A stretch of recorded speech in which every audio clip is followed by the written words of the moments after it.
The letter came at dusk, folded twice, sealed with a smear of wax the color of old blood, and it was set upon the mantel of the small parlor at Renmere, as if it had always meant to arrive there, and had only been delayed by weather. No one had signed the outside. No hand had been written upon it. The housekeeper, Mrs. Peel, who had carried it in from the boy at the gate, laid it beside the brass candlestick with the caution of a woman handling a thing she did not wish to own, and then, having done her duty by it, she went out again into the passage and closed the door behind her without turning her head. That letter would undo 3 lives before the season turned, and it would mend 2 others past their own imagining. And everything that came after in the parish of Ellenshaw began in the hour that its wax cooled upon the mantelpiece. But to understand what was written inside it, and why the writing of it was itself an act of mercy dressed as cruelty, you must first be brought into the small room where the letter lay, and shown the woman who had not yet seen it, and told the sort of quiet in which she was living before that quiet was broken.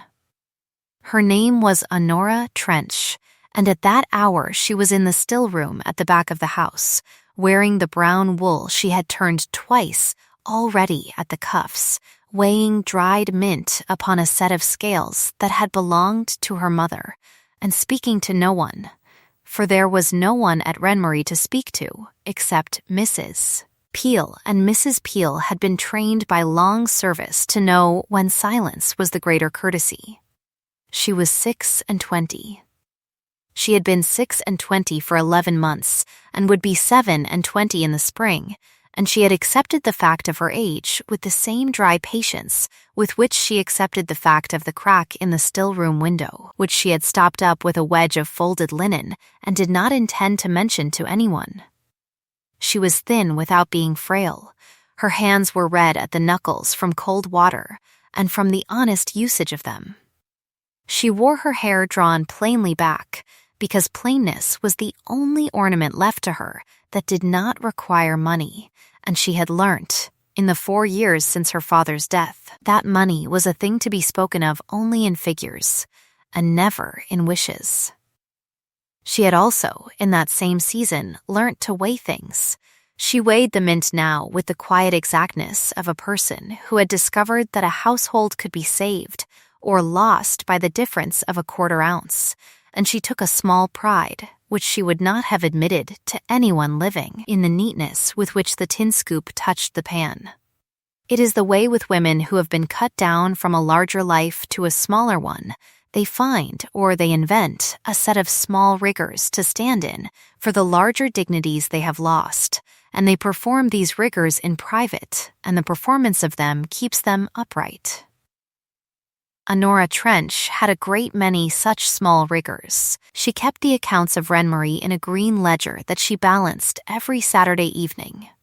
She darned her stockings on the 2nd and 4th Sundays of the month. She read 1 page of her father's old copy of the moral essays each morning before the fire was lit, and she believed, upon that particular evening, that the Duke of Ashendon meant to marry her before Michaelmas, and that this was a settled thing, and that in believing it she was not being foolish, but only patient, as a good woman ought to be. She was wrong in every particular of that belief, and she had been wrong in it for above a 12-month, though she had never once questioned it, and no one at Renmere had had the courage or the cruelty to correct her. That was the false hope she had never questioned, and the letter upon the mantel had been sent by a hand that had at last determined it must be broken. But even the hand that sent it did not yet know that a second letter, sent the same afternoon by another writer, was already upon the road to Renmere from a different quarter altogether, and that the 2 would arrive together, and that the meeting of the 2 upon the same mantelpiece would set in motion an accounting that had been waiting 18 years to be paid. A thing that has been waiting 18 years does not hurry. When at last it comes, it walks in at its own pace, and takes its seat, and expects to be given tea. The story of how Honora Trench had come to believe the Duke of Ashendon meant to marry her, and how she had come to live at Renmere alone with Mrs. Peel, must be told briefly, for it is only the wound of the story and not the story itself, and the story itself has scarcely begun. Renmere had once been a solid, unpretending house of 9 rooms, set in 6 acres of good pasture, with a spring at the bottom of the orchard that never froze, and it had belonged to Honora's father, who had been a decent, unlucky man. He had been decent in that he paid his laborers on the day the wages were due, and asked no more of his tenants than the ground would give. He had been unlucky in that he had trusted for a great many years a steward named Elias Corbin, who had come to the house at the age of 19, with a soft voice, a neat coat, and letters of character from a rector who had not troubled to read them closely, and who had by degrees, in a manner too small to be caught in any single year but too steady to be doubted across many, drawn off the estate's small profits into a set of ledgers of his own devising, and had done so with a face that did not quite match his words, and with a habit of laying his palm flat upon a page when a figure was queried, as though to press the figure into truth. Honora, who had been a child during most of these years, had loved Elias Corbin as a second uncle. Her father had died in the 3rd winter of her mourning for her mother, and the discovery of what Corbin had done, or the beginning of the discovery, had come only afterwards, and had come slowly, and had never yet come to its full accounting, for Corbin had drawn a soft veil of accident and misfortune over every question, and had wept once, becomingly in the parlor, and had continued as steward on reduced wages, because Honora had not had the strength in that first year to send him away and to keep the roof at the same time. He was steward still.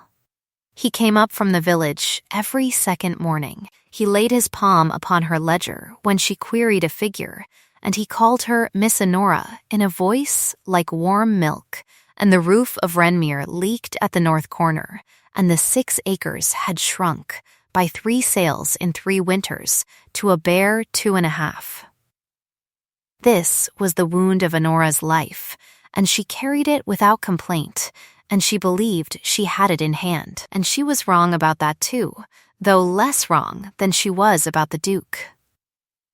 The Duke of Ashendon had ridden through the pasture on a September afternoon in the last year of her father's life, a young man then of 28, tall and easy in the saddle, with a laugh that made the laborers look up from their work and smile without knowing why. He had drawn rein at the gate because Honora had been sitting upon it with a book, and he had asked her, in the manner of a well-bred stranger, whether the lane went through to Ellensford, and she had answered him gravely, without moving from the gate, that it did not, and had turned the page of her book, and he had laughed at that as though she had said a clever thing,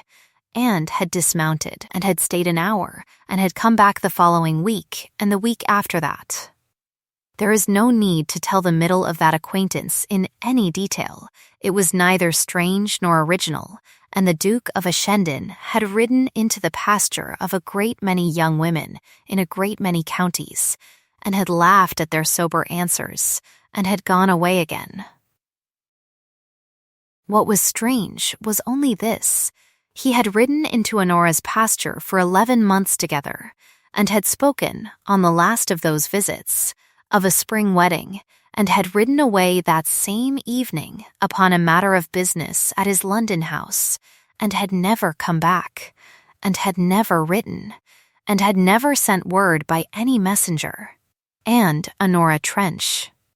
who was in every other quarter of her life the most clear-eyed of women, had chosen to believe, because to disbelieve would have been to acknowledge a fresh and unbearable ruin upon the ruin she already carried, that he had been detained by business, and would come, and had meant every word he had said. She had believed it through the winter. She had believed it through the following spring. She had believed it, in a quieter and more furniture-like way, through the summer that followed, and now the autumn was upon her again, and the letter she had not yet read was upon the mantel in the parlor, and it had been sent, not by the Duke of Ashendon, but by his younger brother, whom she had never met, and whom she had heard named only once, and then unfavorably as a cold, correct man who kept the family's accounts and did not smile. His name was Lord Adrian Valley, and he had at that hour been 3 days upon the road from London, having come first by postchaise as far as Ellensford, and then by hired horse the last 8 miles to Ellenshaw, and he had taken a room at the Blue Hart in the village under his own name, because he had never in his life travelled under any other, and he had written the letter that afternoon at the inn's small desk, in a hand so exact that the innkeeper's wife, glancing over his shoulder as she set down the tray, had thought it copperplate and had said so. He had not smiled at the compliment. He had folded the letter, sealed it, given it into the hand of the boy at the gate, with a 6pence and directions to Renmere, and had then sat down at the desk again and written a second letter, not to Miss Trench but to his steward in London, upon a matter of a mortgage. And this second letter he had sealed with the same wax, and set beside the first tray of his supper, and had eaten his supper without tasting it, and had gone to bed. He was 35. He had not laughed in company for 9 years. He carried, in the inside pocket of his coat, a small folded miniature of a woman who had been dead 8 winters, and he did not look at it, but he knew, at any hour of the day, the exact place upon his person that the miniature occupied, as a man with an old wound knows where the ache lives. He had come to Ellenshaw upon what he had told himself was a plain errand of family duty, to inform Miss Honora Trench of Renmere, in language that could not be misunderstood, that his brother, the Duke of Ashendon, had been married in London a month since to Miss Lucinda Marbury of Portland Place, and that any expectation to the contrary was without foundation. He had told himself, upon setting out from London, that he was undertaking this errand because his brother would not, and because a wrong left unspoken hardened into a lie. He had told himself so at every posting-house between London and Ellensford. He would learn, before the week was out, that he had not been telling himself the truth, and he would learn it in a small parlour at Renmere, in the presence of a woman he had not yet seen, who was at that hour weighing mint in her still room, and had not yet been told that her life for a 12-month had been built upon a supposition, and everything that Lord Adrian Vale thought he was going to do would be undone by the sound of her voice speaking a single sentence he had not expected to hear. She came into the parlour at 7, having washed her hands and changed her apron for a clean one, and she saw the letter upon the mantel, and she did not, at first, touch it. She stood before the small fire and warmed her hands, and she looked at the letter with the same considering gaze with which she looked at a figure in the ledger that did not agree with the figure beside it. And she asked Mrs. Peel, who had come in with the tray, who had brought it. "A boy from the Blue Hart, Mrs." Peel said, "not one of ours." And Mrs.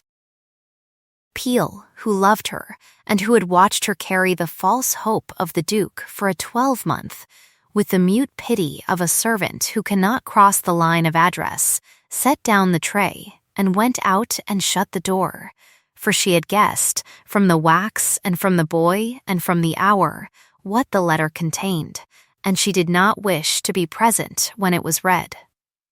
Honora broke the seal. She read the letter through once, standing. She read it a second time, seated. She read it a third time, and set it down upon her knee, and folded her hands upon the top of it, and looked into the fire for what Mrs. Peel afterwards said, upon being questioned, must have been near a quarter of an hour, though Mrs. Peel had not been in the room, and could only judge by the length of the silence beyond the door. The letter had been perfectly composed. It had said, in 3 short paragraphs, that the writer regretted the necessity of the intelligence he was about to convey, that his brother, the Duke of Ashendon, had, upon the 14th of the previous month, at St. George's in Hanover Square, been united in marriage to Miss Lucinda Marbury, that any understanding to the contrary of whatever antiquity was to be considered as having been at an end from a date preceding the said marriage, and that the writer held himself at Miss Trench's disposal at the Blue Hart in Ellenshaw for such interview as she might, at her convenience, require upon any matter arising. It had been signed Adrian Vale. It had contained no expression of sympathy and no formula of leave-taking beyond the necessary one.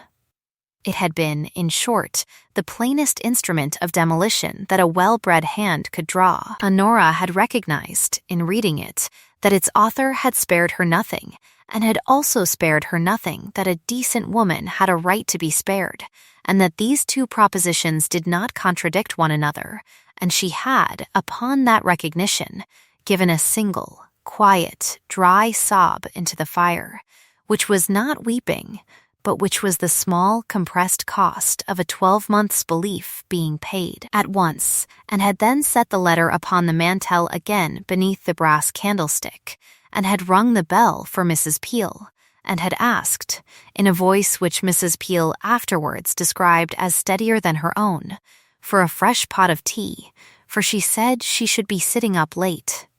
She did not weep in Mrs. Peel's presence, and she did not weep after Mrs. Peel had gone. She sat before the fire until the fire went low, and then she banked it with the small iron bar with the same care she brought to every task in her house, and she took a candle up to her bedroom, and she lay down in her clothes upon the coverlet, because she had discovered, in the course of the evening, that she did not have the strength to undress, and she said aloud, to the low ceiling of the room in which she had slept every night since she was a child, one sentence, which was neither prayer nor complaint, but only a piece of plain arithmetic. I have been a fool for a 12-month, and I will not be a fool for a day longer. And there it is. You may answer me or not. She would answer herself the next morning by walking the 8 miles into Ellenshaw and requesting an interview with Lord Adrian Vale at the Blue Hart, and she would answer him in a voice as level as the writing of his letter, and she would speak in that interview a sentence he had not expected to hear, and the sentence would open a door in him that had been closed for 9 years and would not close again. But the interview at the Blue Hart, and what came of it, and the bargain that was struck between them at the end of it, and the 18-year reckoning that came riding up the lane behind them all like a slow bailiff, must wait upon their proper hour. It is enough for the present to know that the letter had been delivered, and had been read, and had been set beneath the brass candlestick, and that a woman at Renmere had put out her candle and had lain down in her clothes, and that a man at the Blue Hart, 8 miles off, had at that same hour woken from a shallow sleep with the taste of iron in his mouth, and had lain looking at the low beam of his ceiling, and had thought, without knowing why he thought it, that he had done a necessary thing badly. What neither of them knew, and what only the wise elder of this history knew, was that they had been brought within reach of one another by a hand not their own, and that the hand had been at work for above a year, and that the hand belonged to a woman older than either of them, who was at that hour 80 miles away, drinking a small glass of ratafia in her drawing-room at Marchvale and smiling, with the calm, settled satisfaction of a person whose plan is walking upon 2 separate roads exactly to its appointment. We will take a very short break here. If you are enjoying this story, please take a moment to subscribe so you will not miss what happens next. Some griefs are audited overnight, and some are audited across a lifetime, and there is a difference between the two that only the survivors can tell you. Honora Trench rose at 5. As she rose every morning, she washed in cold water. As she washed every morning, she drank a cup of weak tea standing at the still-room window, as she drank every morning. And then, having done all this in the manner of a person who had not been altered by any event whatsoever, she put on her second-best bonnet and her one good cloak, and walked the 8 miles into Ellenshaw upon a road that was rutted at the 3rd mile and muddy at the 6th, and she arrived at the Blue Hart at 9:15, with the hem of her cloak spattered to the knee and her color high from the cold. And she asked, at the door of the tap, for Lord Adrian Vale, and gave her name as Miss Trench of Renmere. The innkeeper's wife, who had been polishing a tankard, set the tankard down with the deliberateness of a woman who has just understood a piece of local history in one breath, and went upstairs herself to carry the message, for she would not send the boy. Lord Adrian came down within the quarter hour, dressed as he had been at supper, having shaved. He offered Miss Trench the use of the parlor behind the tap, which was empty at that hour. He closed the door. He remained standing until she had seated herself.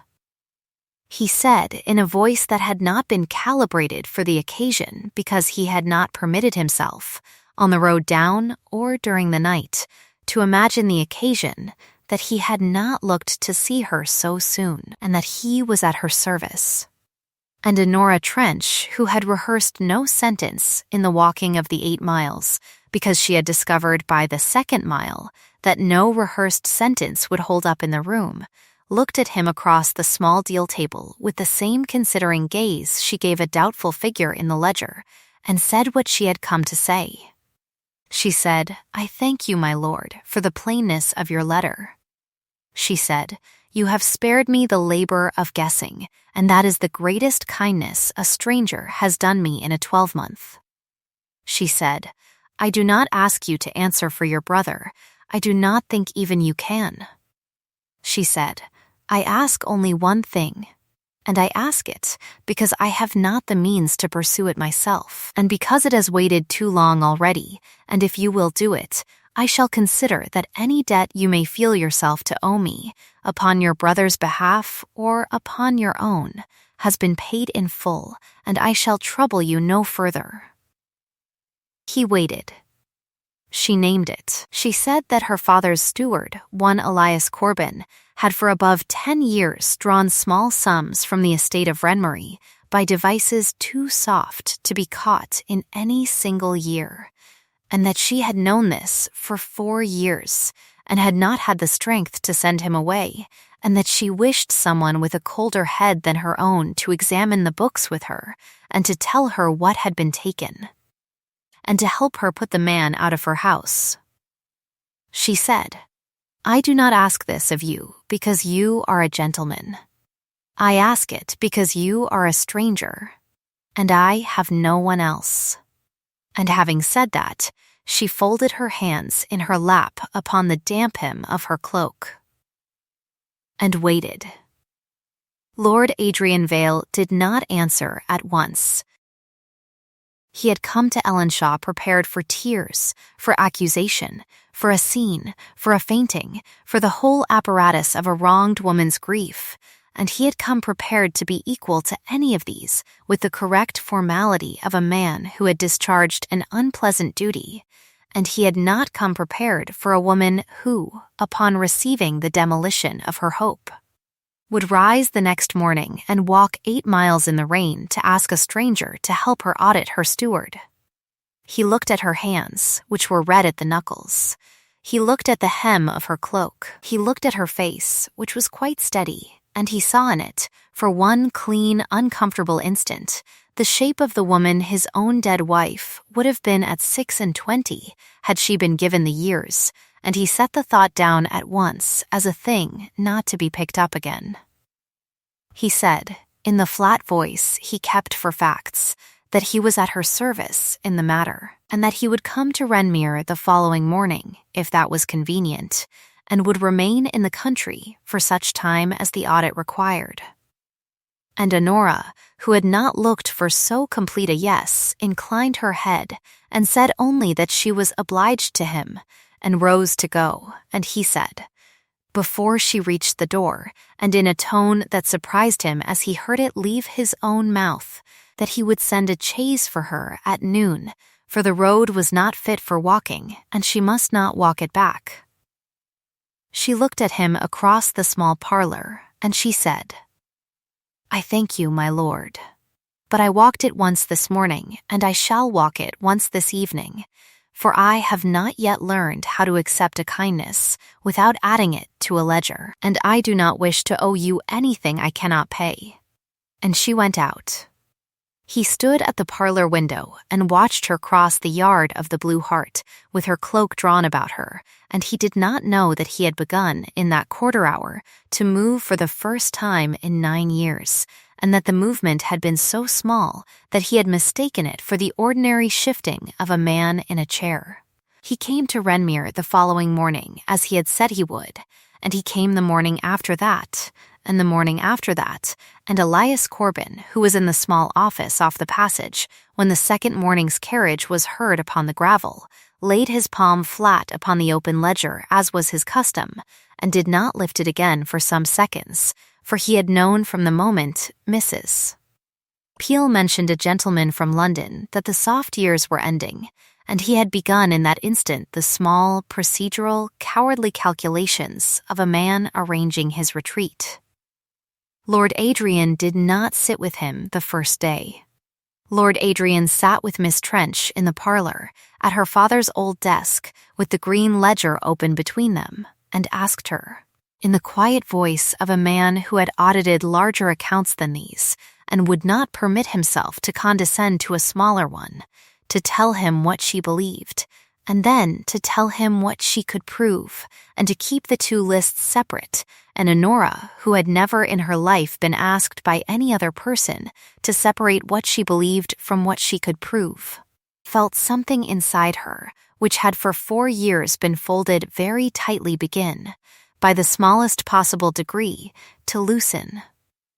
He did not touch her hand. He did not offer her sympathy. He read the figures with her, and where a figure did not agree with a figure beside it, he made a small mark in pencil in the margin, and when Corbin was called in upon the second afternoon and asked to account for the small marks, Corbin's palm went again to the page, and Lord Adrian said, in the same flat voice he had used at the Blue Hart, "Take your hand off the ledger, Mr. Corbin.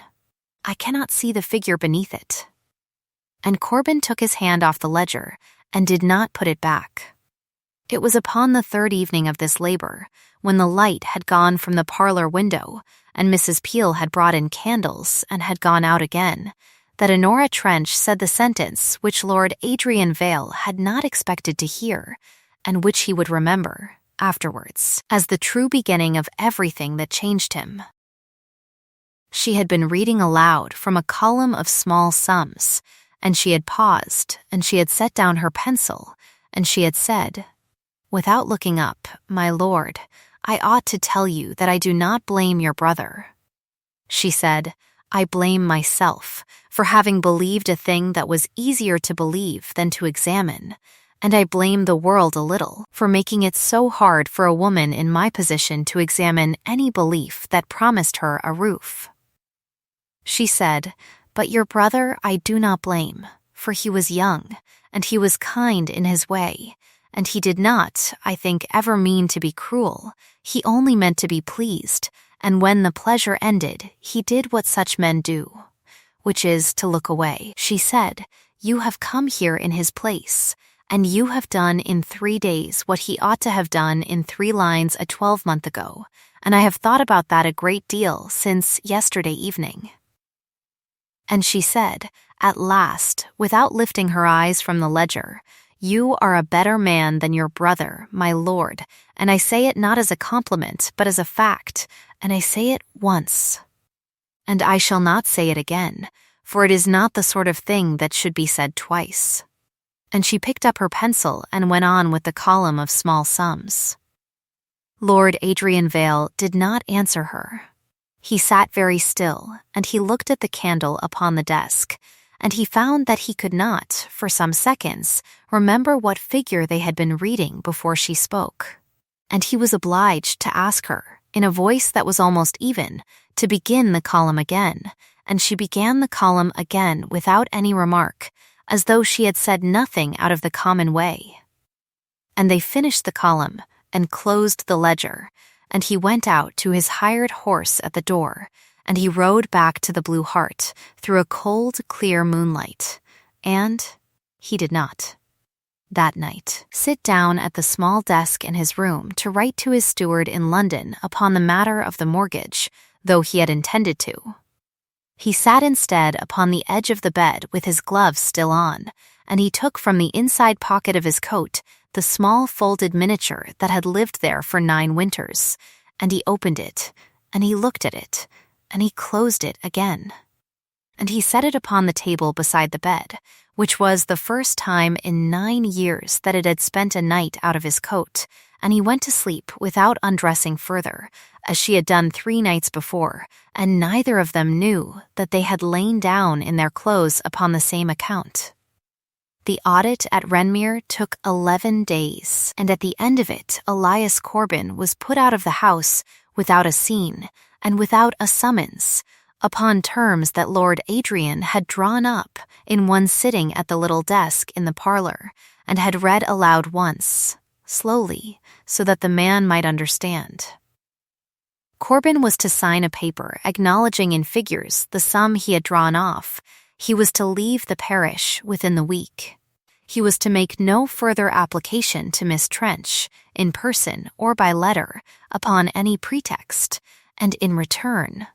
and only in return, no information would be laid before the magistrate, and no notice would be given in the county, and he was to be allowed to depart with the character of a man who had grown too old for his post, which was the mercy of the arrangement, and was more mercy than he deserved, and was granted him upon Miss Trench's express desire, and not upon Lord Adrian's, for Lord Adrian would have laid the information and had said so. Corbin signed. He wept once, becomingly, in the passage, and Mrs. Peel, who was passing, did not look at him.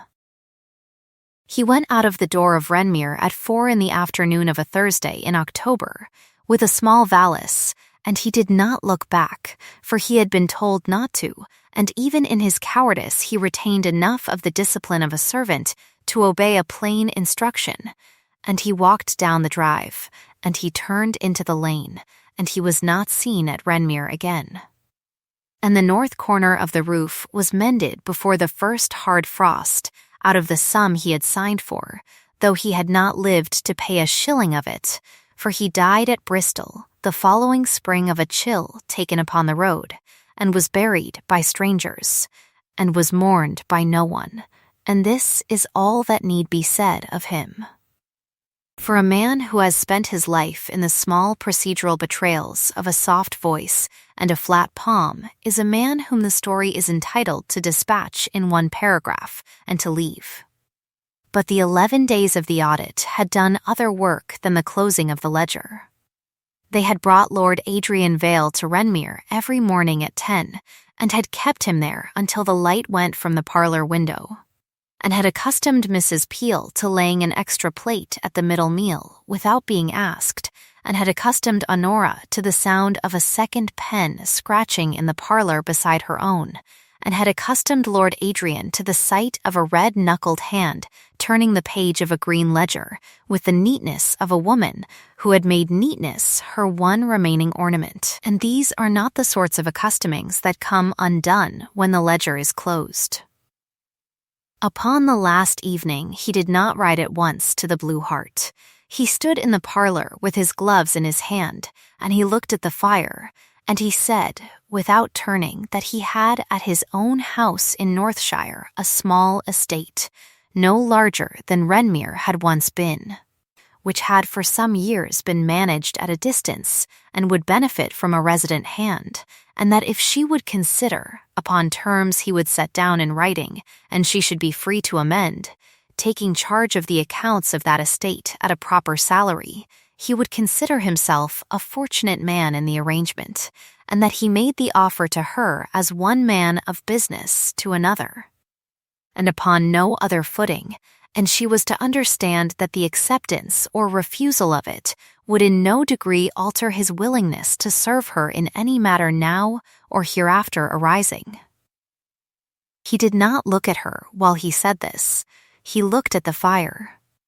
Honora Trench sat at the desk, with her hands folded upon the closed ledger, and she looked at the back of his coat. And she considered the offer as she would have considered a figure in a column, and she saw that it was a decent figure and an honest one, and she saw also, with the clarity of a woman who had had 1 year's foolishness burnt out of her in one evening and would not be foolish again, that the offer had cost the man who made it something to make, and that he did not know himself yet what it had cost him, and would not know for some weeks, and that this was not her business to tell him.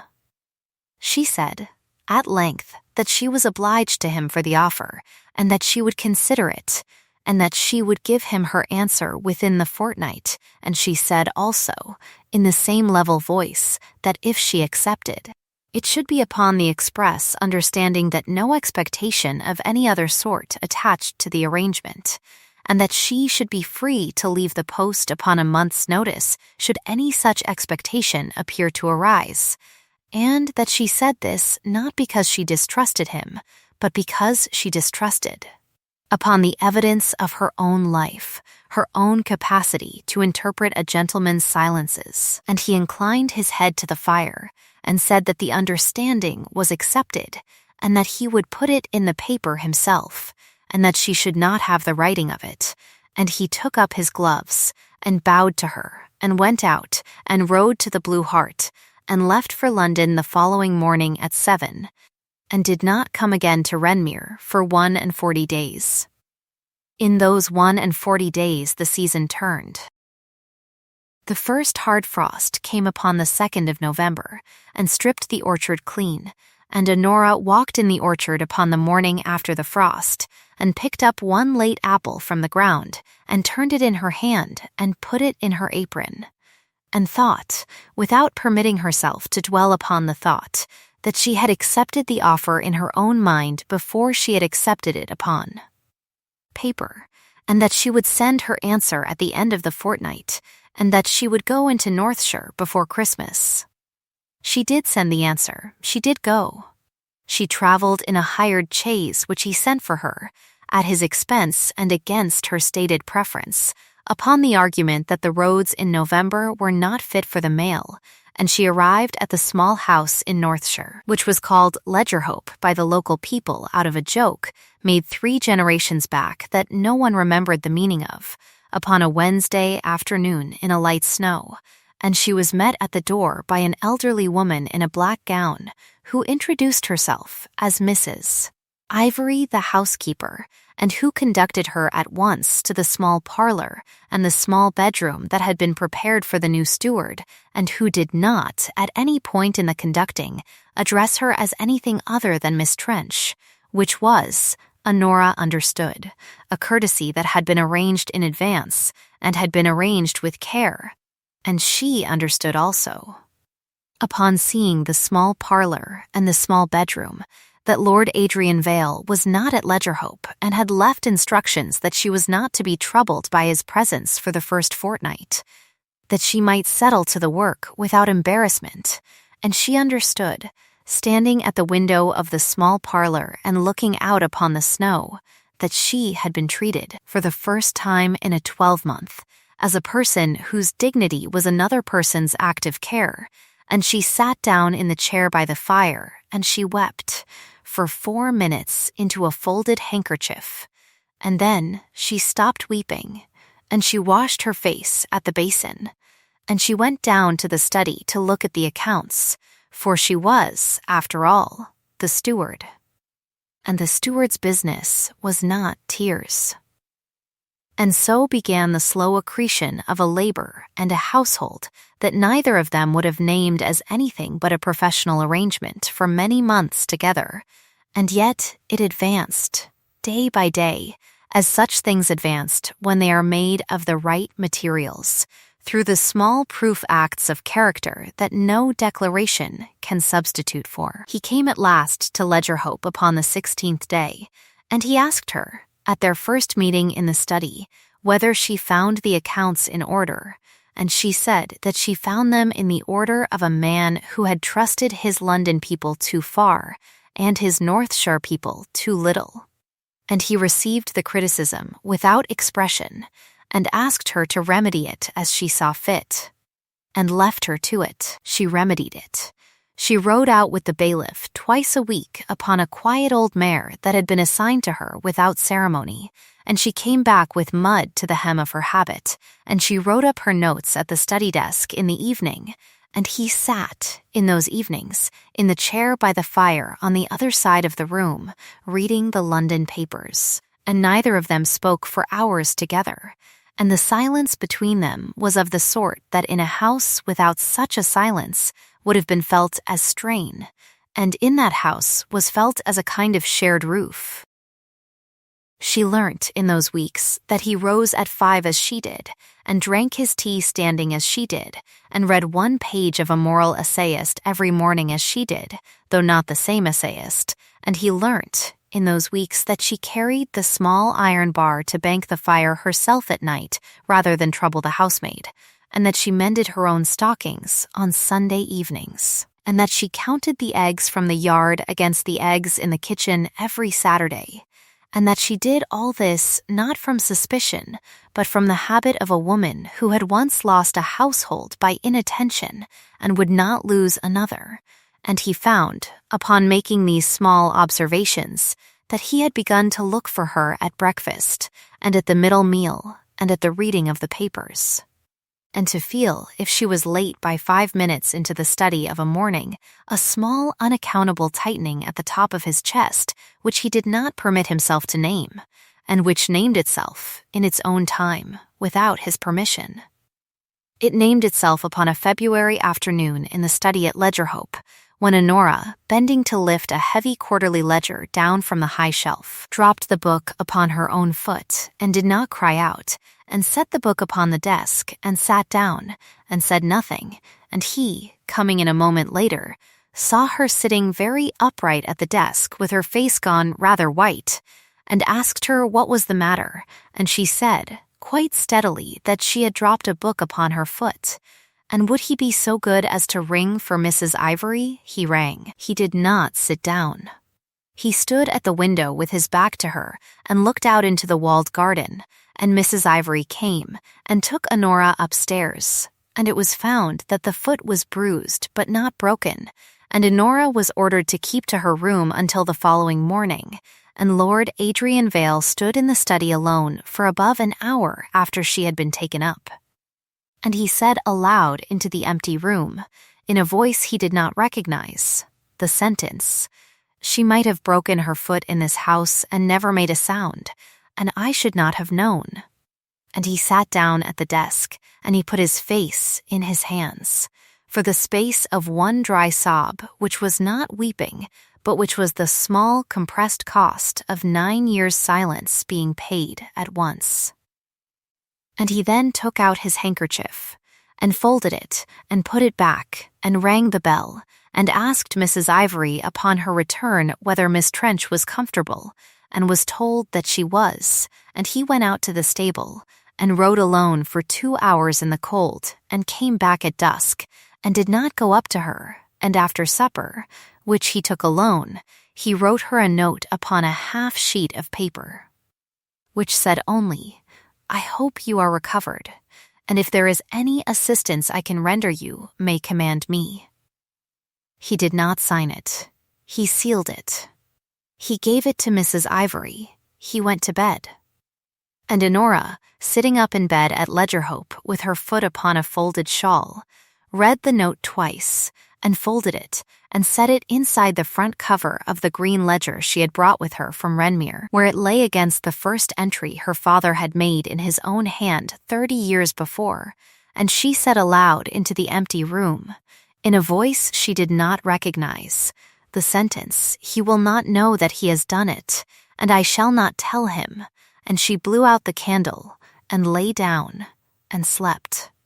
This was the beginning of the near gesture that they were both to become expert in that spring, the note not signed, the door held open half a beat longer than necessary, the chair drawn a fraction closer to the desk, the offer of the second cup of tea, the walk in the garden at the hour he was known to be at his correspondence, the enquiry after her foot 2 days after she had ceased to limp. Neither of them named these small motions, neither of them permitted themselves to name them. And neither of them noticed, though Mrs. Ivory and the bailiff and the coachman and the boy at the gate all noticed that in the space of 6 weeks from the dropping of the book, Lord Adrian Vale had ceased to keep the miniature of his dead wife in the inside pocket of his coat, and had begun to keep it in the drawer of his writing table, and that this was the first shifting of a weight he had carried for 9 years,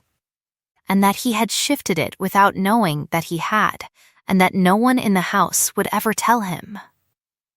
It was in this spring also that the news came from London. The news came in a letter from Lord Adrian's London steward, and it was read at breakfast, and it said, with the correct compression of such letters, that the Duke of Ashendon had died upon the previous Sunday of an inflammation of the lungs, that the funeral had taken place at the family seat at Ashendon Court upon the Wednesday following, that his widow the Duchess was in strict retirement at Portland Place, and that certain matters of the estate awaited Lord Adrian's attention in London at his earliest convenience, upon which subject he, the steward, would say no more in a letter. Lord Adrian read the letter through once. He folded it. He set it beside his plate. He said to Honora across the breakfast table, in the flat voice he kept for facts, that his brother was dead, and that he must go up to London within the week. She set down her cup. She said, "I am sorry, my lord."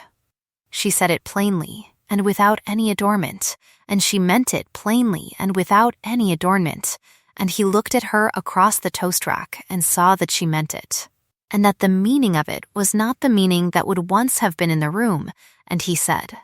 "I know you are, and thank you." And they finished their breakfast in silence, and he went up to London that same afternoon, and was gone 31 days. In those 31 days a great deal happened at Portland Place and at Ashendon Court, which need not be told in detail, for it is the outer machinery of the story and not its inner life. But 2 things must be told, for they bear directly upon what came after. The first was that the Duke of Ashendon, upon his deathbed, had made a codicil to his will in the presence of his physician and his valet, in which he had directed that the sum of £6,000 be paid out of his personal estate to Miss Honora Trench of Renmere, in the county of Ellenshaw, in acknowledgement, as the codicil put it, of an obligation of honor not otherwise dischargeable. And the second was that the widow, the new Duchess of Ashendon, upon reading the codicil in the presence of her lawyer and her brother-in-law, had at first turned red, and then white,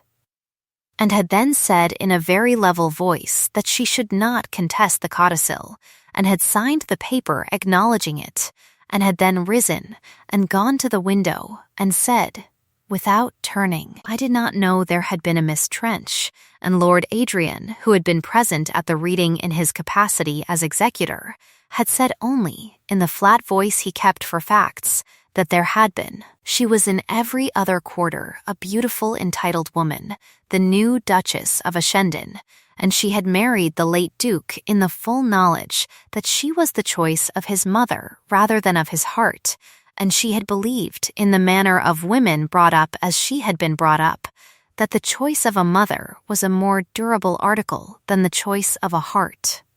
And she had had 11 months in which to discover that this was not, in her case, quite true,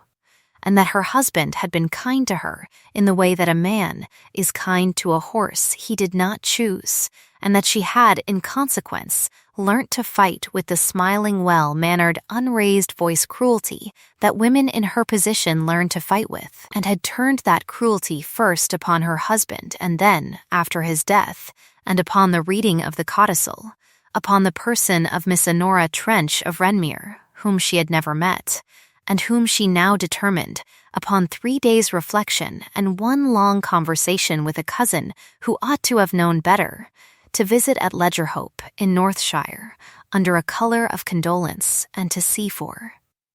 herself.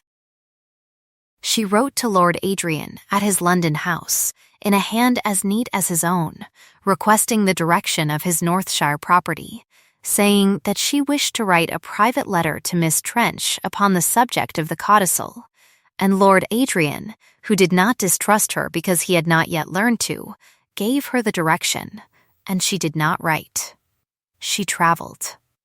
She arrived at Ledgerhope upon a fine morning in April, in her own carriage, wearing half mourning, and Mrs. Ivory, who opened the door to her, went white at the sight of the carriage panel and stood aside, and the Duchess of Ashendon was shown into the small parlour, where Honora Trench had 4 months earlier wept for 4 minutes into a folded handkerchief, and Honora came down from the study.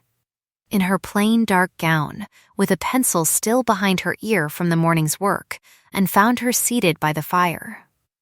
The interview that took place in that parlour lasted 3/4 of an hour by the clock upon the mantel, and it was conducted, upon both sides, without a raised voice, and when the Duchess of Ashendon left the room at the end of it, she was pale about the mouth, and Honora Trench was standing at the window with her back to the room,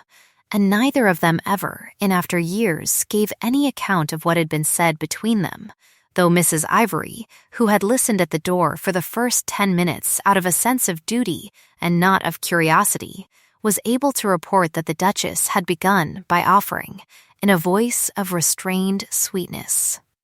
to double the codicil sum out of her own portion in return for a written undertaking that Miss Trench would remove herself from Ledgerhope within the week, and would form no further connection with Lord Adrian Vale of any description whatsoever, and that Honora had heard the offer through, and had then said, in a voice that Mrs.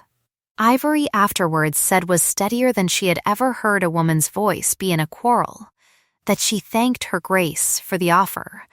and that she would not accept it, and that she would not accept it not because the sum was insufficient, for the sum was more than sufficient, but because the transaction her Grace proposed was one that only a woman without dignity could accept, and that she, Honora, had after a 12 months' foolishness recovered her dignity at some expense, and did not propose to sell it now at any price, and that she would remain at Ledgerhope as steward for so long as Lord Adrian Vale required her services in that capacity and no longer, and that as to any other connection between herself and his lordship there was none, and there had never been any. And there would be none unless it was proposed to her in a manner and upon terms that her Grace was not competent to alter, and that her Grace might report this speech to whomsoever she pleased, and might attach to it whatever construction she pleased, and that the interview, so far as Miss Trench was concerned, was at an end, and the Duchess of Ashendon had risen at that, and had said in the same restrained sweet voice that she saw she had been mistaken in Miss Trench, and had then, in the doorway, and out of Mrs. Ivory's line of sight, turned once and said one further sentence which Mrs. Ivory did not catch, and which Honora did not repeat, and had gone out, and had entered her carriage, and had driven away, and had never come to Ledgerhope again. What she had said, in the doorway, out of Mrs. Ivory's line of sight, was, "I did not know it was possible to be so poor and so proud together, and I am obliged to you for the instruction, Miss Trench, though I do not thank you for it." And she had gone. Honora had stood at the window until the carriage was gone from sight, and had then sat down in the chair by the fire, and had said aloud into the empty room, in a voice she did not recognize, the sentence, "I have been 3 times a fool in 1 12-month, but I will not be a 4th time," and she had gone up to the study, and she had opened the green ledger, and she had worked upon the quarterly figures until Mrs. Ivory came to call her to the middle meal, and she had not written to Lord Adrian in London upon the subject of the visit, for she had judged, upon reflection, that it was not her business to carry the tale, and that if the tale were to be carried, it should be carried by the woman who had come to tell it, and not by the woman who had been made to hear it.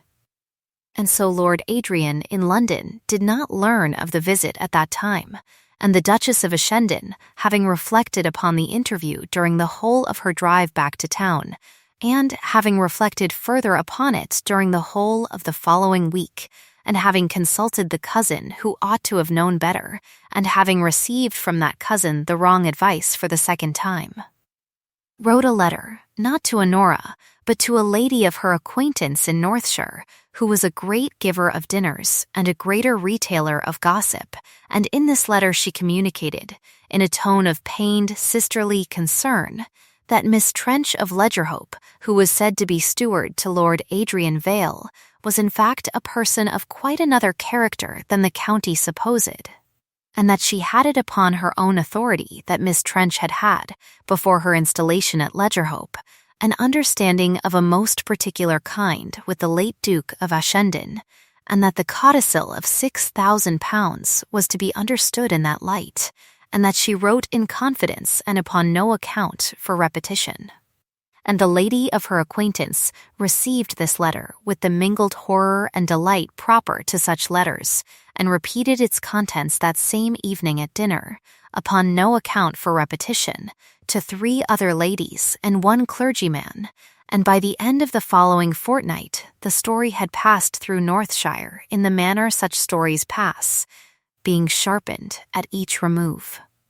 and had reached at last, in the middle of May, the ears of Lady Marchvale of Marchvale in Northshire, who was the wise elder of this history, and who was 80 miles closer to Ledgerhope than she had been at the drinking of the ratafia, and Lady Marchvale, upon hearing the story, set down her cup and said one word, which was nonsense, and then rose from her chair and ordered her carriage. Lady Marchvale was 71, and had been Lord Adrian Vale's godmother, and had been the friend of his mother, and had known Honora Trench's mother as a girl, and had been the hand that had for above a year been at work upon 2 separate roads to bring Adrian Vale and Honora Trench within reach of one another,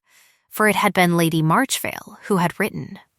In the spring of the previous year, the anonymous letter to Adrian in London informing him of the Duke's neglect at Renmere and pricking his family conscience to travel down, and it had been Lady Marchvale who had, upon Adrian's cold reply that he would go and give the plain information and no more, judged that the plain information delivered by such a man to such a woman would produce,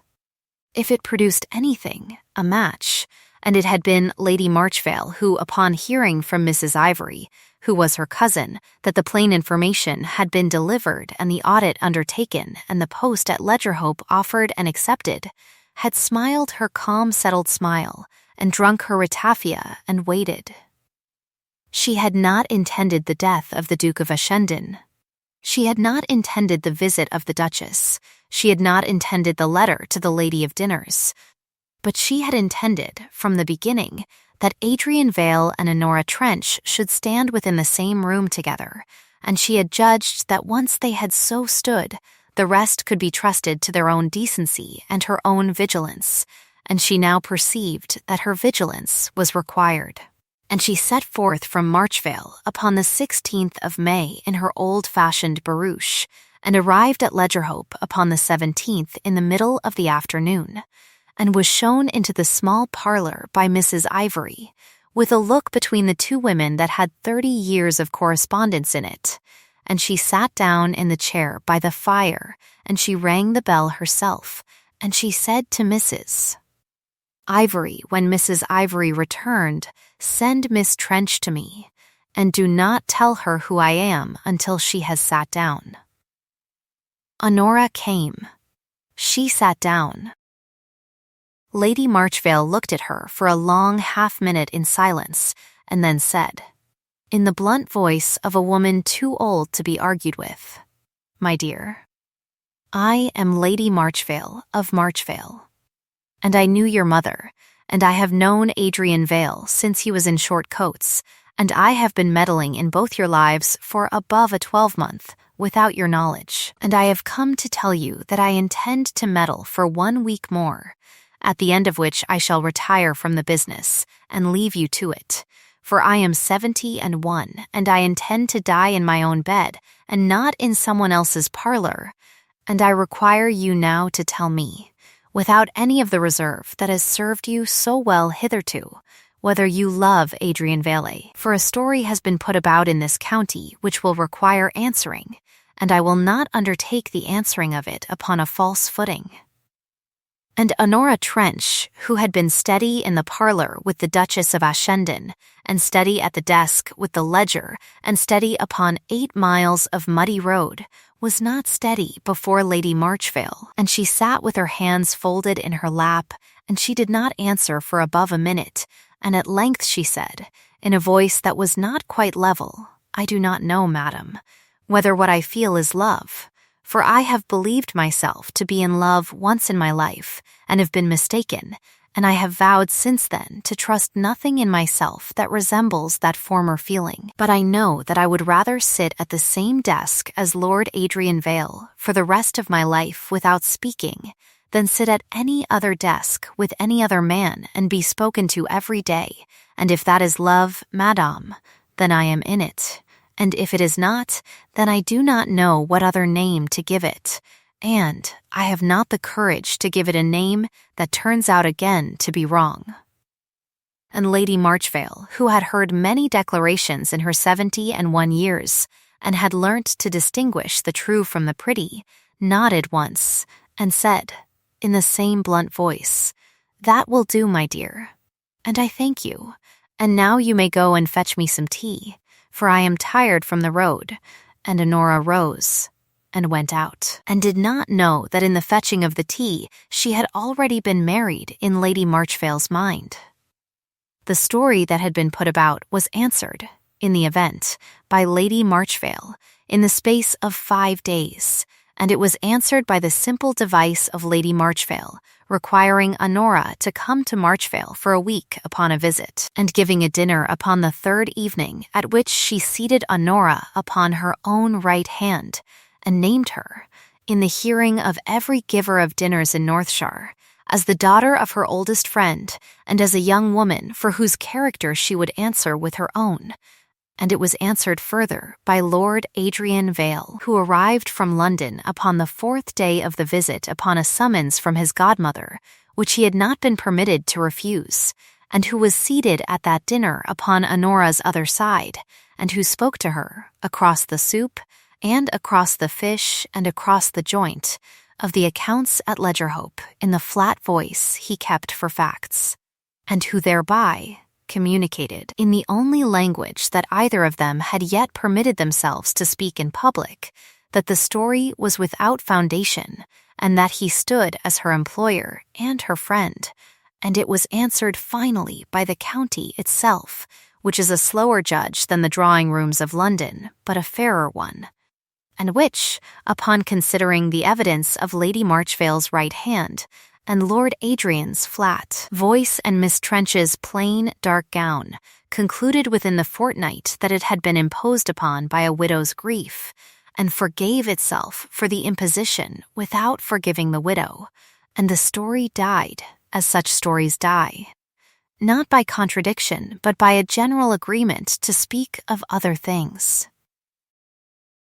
Upon the last evening of the visit at Marchvale, Lady Marchvale, who had judged that her meddling had reached the point at which any further meddling would be an insult, sent Honora down the long walled garden at 8 o'clock upon an errand about a cutting of rosemary, and sent Adrian, 5 minutes afterwards, down the same walk upon an errand about a book she had lent him, and now required back. And they met, as she had known they would, at the sundial at the far end of the walk, in the last light of a fine May evening, with the smell of turned earth in the air and one blackbird continuing its business in the hedge, and Lord Adrian Vale standing 3 paces from Honora Trench upon the gravel, with his hands behind his back and his eyes upon the sundial, said, without any preface, and in a voice that was not flat, I shall say this once, and say it badly, and I ask you to hear the whole of it. He said, I have loved you, I believe, from the evening you told me I was a better man than my brother, though I did not know it then, and I did not know it upon the day you dropped the book upon your foot, and I did not know it upon any of the days between. And I know it now, and I have known it, if I am honest with myself, since the morning I read at breakfast that my brother was dead, and you said you were sorry, and I saw that you meant it, and I have not spoken until now, because I have not been sure that I had the right to speak. Being 9 years the elder, and being the brother of the man who used you ill, and being your employer, and being a man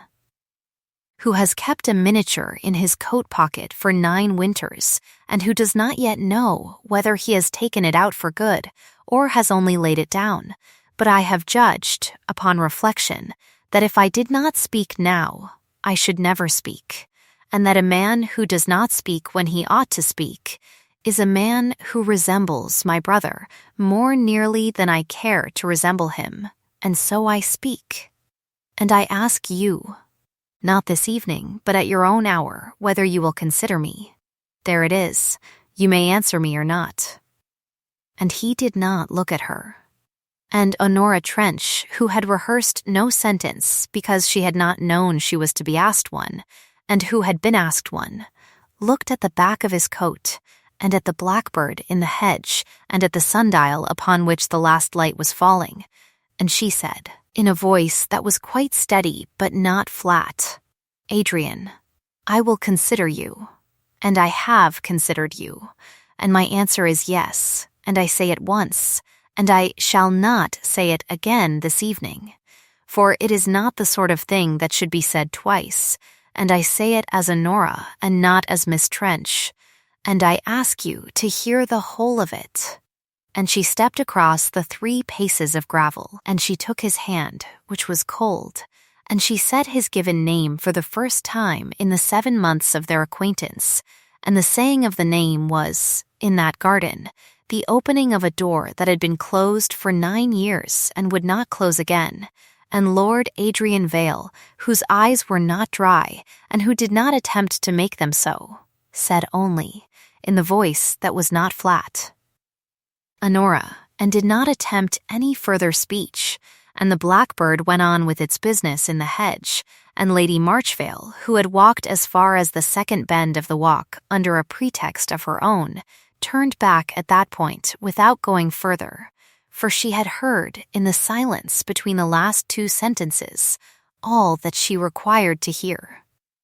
And she did not intend to be present at the rest, and she went into the house and sat down by her own fire and drank a small glass of ratafia, and did not smile, for the matter was too large for smiling, and had passed at last out of the province of meddling and into the province of blessing. They were married in the church at Marchvale upon a Thursday morning in the middle of June, at 9 o'clock, by the old rector who had known Lady Marchvale for 40 years, in the presence of Lady Marchvale and Mrs. Ivory and Mrs. Peel, who had come up from Renmery for the purpose in a black bonnet trimmed for the occasion, with a piece of white ribbon that she had unpicked from her mother's wedding gown 50 years before, and of the bailiff and the coachman and the boy at the gate, and of no one else, and the whole ceremony took 11 minutes, and afterwards there was a breakfast at Marchvale, and at that breakfast Lady Marchvale rose and lifted her glass and said, in her blunt voice, to Adrian and Honora, and to a marriage upon which I have spent above a 12-month of meddling, and shall not spend another quarter of an hour. For I am 71, and I intend to die in my own bed. And she drank, and sat down, and the bailiff, who had drunk more of his wine than he ought, said aloud to the boy at the gate, in a whisper the whole table heard, that he had known from the first morning he took her out upon the old mare that Miss Trench would be the mistress of Ledgerhope before the year was out, and that he would have laid a shilling upon it if he had had a shilling to spare. And the boy at the gate said gravely, in reply, that a shilling was a great deal of money. And the table laughed, and Honora laughed, and it was the first time Mrs. Ivory had ever heard her laugh aloud in company, and she said afterwards to Mrs. Peel, in the passage, "It is like hearing a bird one had not known lived in the house." And Adrian did not laugh, but he smiled once at the boy at the gate, and the smile was the near gesture completed. At last, that had begun in the study at Ledgerhope in February, and Honora saw it complete, and she inclined her head to the sundial in the garden across the room, though there was no sundial in that room, and only she and he knew what the inclination meant. The story of what came after may be told in the manner of an old accounting, item by item, without dwelling. Mrs. Peel returned to Renmere, which was now Honora's still, and lived out the remainder of her life there in the character of housekeeper and afterwards, at Honora's insistence, in the character of tenant, and died at the age of 82 in her own bed, with a piece of white ribbon from her mother's wedding gown pinned to her pillow. Having been visited by Honora upon each of her last 3 birthdays, and the house at Renmere passed, upon her death, into the hands of a young cousin of Honora's father, whom Honora had sought out and educated at her own expense, and who kept the 6 acres and did not let them shrink further. Elias Corbin, of whom enough has been said, died at Bristol and was buried by strangers. The Duchess of Ashendon retired into deeper mourning than was required of her, and lived for a further 24 years at Portland Place, and became, in her later life, a great giver of alms to unmarried women in reduced circumstances, and was not received by Lady Marchvale, and was received once by Honora, who paid her a call of civility upon the 10th anniversary of the late Duke's death, and drank 1 cup of tea and departed, and the 2 women parted without embracing, but also without asperity. And the Duchess said, at the door, in the same doorway voice she had used at Ledgerhope, "I do not thank you for it, Lady Vale, but I am obliged to you." And Honora inclined her head, and went out, and did not come again, and the Duchess died in her own bed at the age of 63, and left the whole of her private fortune to the founding of a house for the education of orphaned girls in the county of Ellenshaw, of which house Honora was for many years the principal patroness. Lady Marchvale did not die in her own bed the year of the wedding, but lived a further 11 years, and became godmother to the 2 children of the marriage, and gave the elder her own name and the younger the name of Adrian's mother, and did in the end die in her own bed at the age of 82,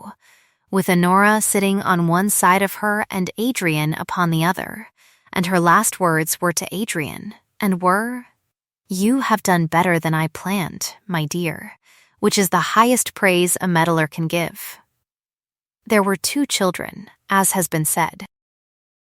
The elder, a girl, was Eleanor Marchvale Vale, and grew up at Ledgerhope, and was taught by her mother to keep an account book at the age of 9, and did not marry until she was 30, and married then a country physician of no particular fortune and of great steadiness, and was happy, and the younger, a boy, was Charles Adrian Vale, and inherited nothing but his mother's practical hands and his father's flat voice for facts, and went as a young man into the law, and made his own way, and neither child was pressed into any career or match, for their parents had learnt, between them, the cost of a life spent believing what was easier to believe than to examine, and did not intend that their children should pay that cost also.